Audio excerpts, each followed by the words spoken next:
Hopefully, y'all can hear me. We are going to do a character study. It's been a minute, and we are in the book of Joshua. I want to be reading from the NIV, but I'm just going to summarize it.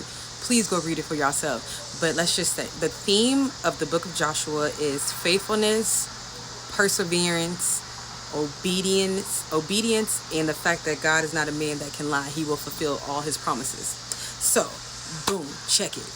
Joshua was like an apprentice of Moses, and we all know the story of Moses and Aaron, how he went to Pharaoh, let my people go. Pharaoh didn't want to do it. God hardened his heart. He kept sending plague, and he let him go. And then God, he let the Israelites go. And then Moses led the people through the wilderness for 40 years. And so after that, then, Moses, he unfortunately passed. And then now Joshua, that's where we're at. Joshua was appointed to lead the people through the promised land.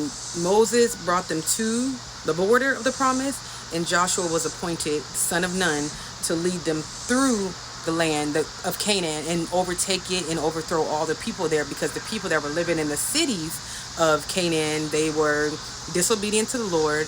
They were sexually immoral. They participated in divination, temple prostitution, just sin after sin after sin after sin. So God said, I'm going to give y'all this land, the land flowing with milk and honey, abundance, prosperity, but you got to overtake it. But don't worry, don't fret, because I'm going to give your enemies into your hands. So it starts with, first, we all know the story of Jericho. And if you don't know, I'm a layman's term kind of person, because that's how I understand. So basically, the land of Jericho, God told them to march around the land of Jericho every day, once a day, for 6 days. And then he said on the seventh day, sound the trumpets, and then men will shout, and then the walls of Jericho will fall. So on that seventh day, they shouted, the walls of Jericho fell. And then they were told to go in there, destroy everything, burn it, destroy it, don't take none of the plunder. Plunder is like the goods, the cattle, the gold, the bronze, the silver. Don't take nothing from the land.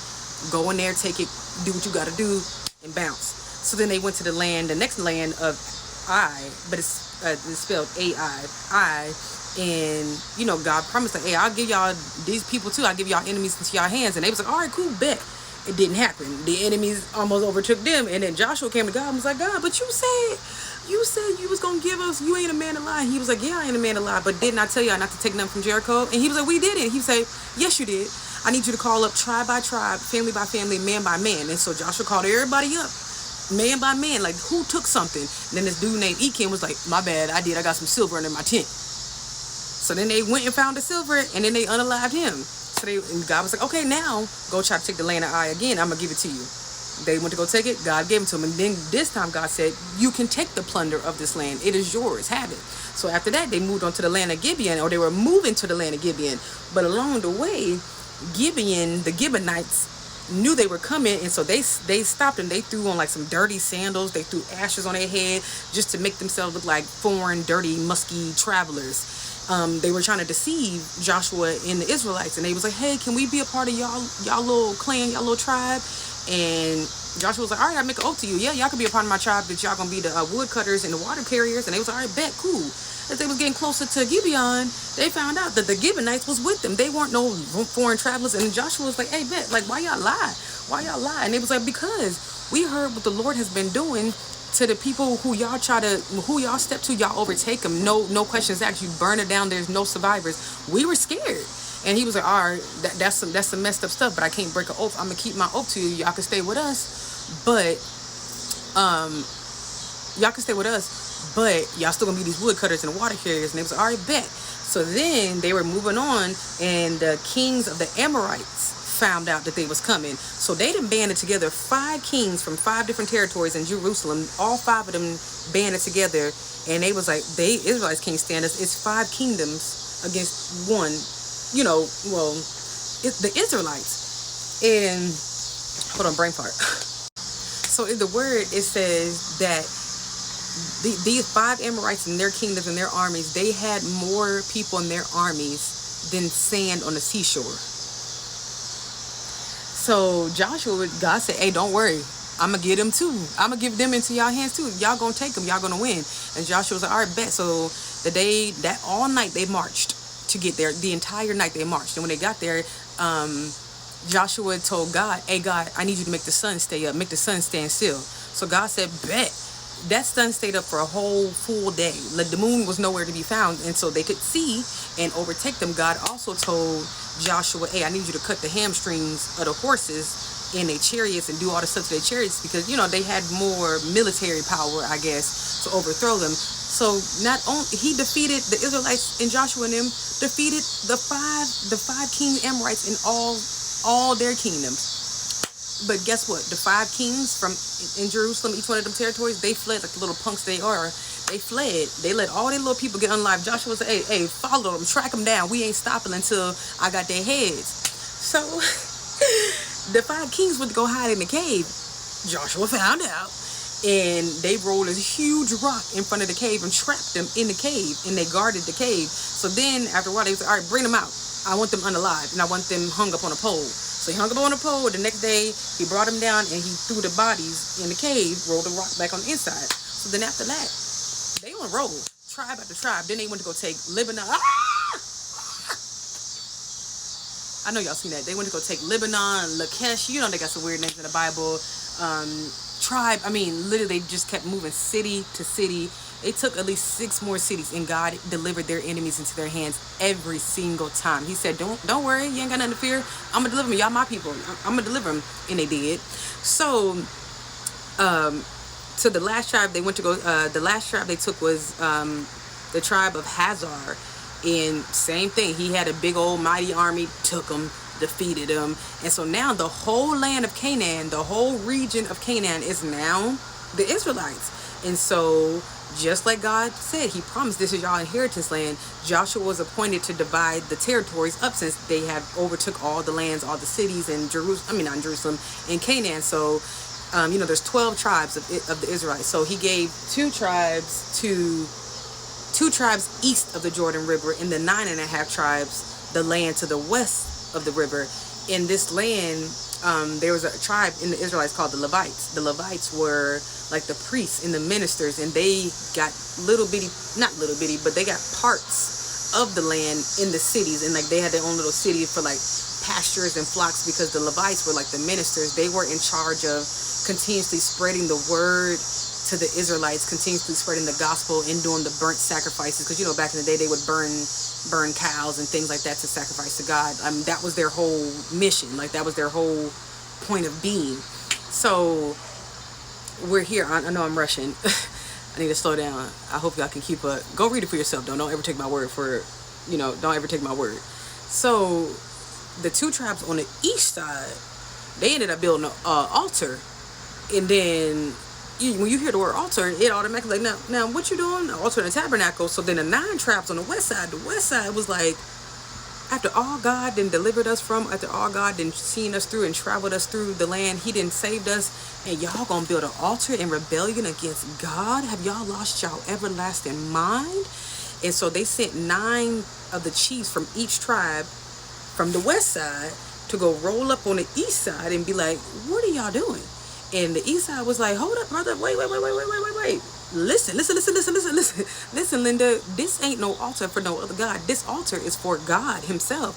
This is for whenever your descendants and our descendants, once we pass, and descendants and generation after us, they don't look at us, because we on the other side of the river on the east side, like, man, they ain't part of us. They don't belong to us. We built this as a sign that, no, we worship God just like y'all. So it'll never get no misconstrued on who we rep, what set we claim, because it's God. And they was like, oh, it was a misunderstanding. Oh, okay, yeah, no, bad. So then everybody went back to their respective lands, and then Joshua summoned all of them, all 12 tribes, and said, hey, come meet me. He said, hey, right now, y'all need to make a decision, because God gives us free will. He says you need to make a decision on what God you're going to serve. God gives you the free will. If you're going to serve other gods, you need to make the decision now. Like, ain't no take backsies. And everybody came into an agreement, like, no, we're gonna serve the Lord. And then Joshua asked them about 2 more times, like, what God you gonna serve? And they like, we serve the Lord. And they was like, all right, okay. So from this day forward, Joshua made the covenant that y'all will serve the Lord, and your descendants and your descendants and your descendants. And they was like, all right, bet. And he wrote it on a stone, and he put up the stone, and he said, now this stone heard everything that we done talked about here, so ain't no take backsies. So then after that, yeah, everybody lived in their respective lands, and then Joshua passed, unfortunately, at the age of 110. Oh, I forgot. So let's rewind. I guess I ran out of time. I don't know if I ran out of time that quick, but like rewind, like I was saying, all the tribes got their own land, but there was one special person named Caleb, and he got his own land. He was 85. He was with Moses and them when he was 40 or 45. And he was so faithful to God, and he served God with all his heart and all his soul understanding. And God promised him that, hey, you do this, I'm gonna give you your own land. And he reminded Joshua, like, hey Josh, God said I get my own land. And Joshua was like, yeah, right. He's like, I know I'm 85, but I'm still as strong as I was when I was 40 when we was doing all this. And he was. And Joshua was like, all right, bet. So he was like, I want this land. And he was like, there's people that still live there. And Caleb was like, say less. Even at 85, I'm gonna go in. I'm gonna take it because God got me. I have no fear when God got me.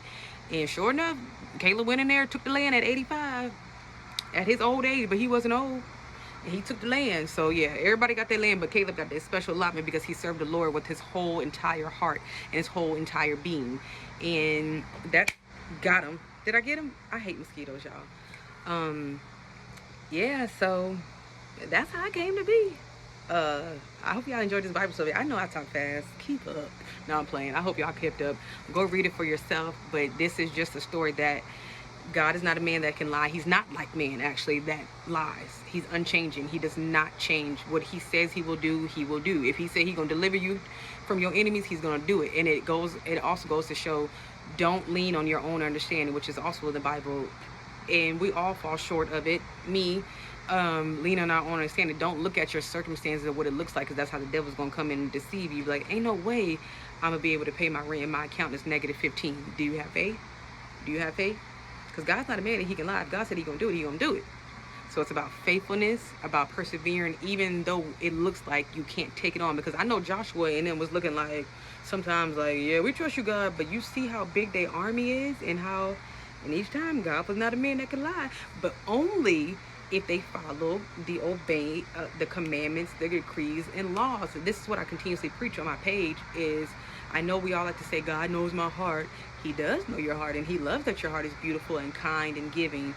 But if you're not following obeying his commandments and decrees and laws, then you can't expect him to give you what he promised, because you're not even giving him what you promised.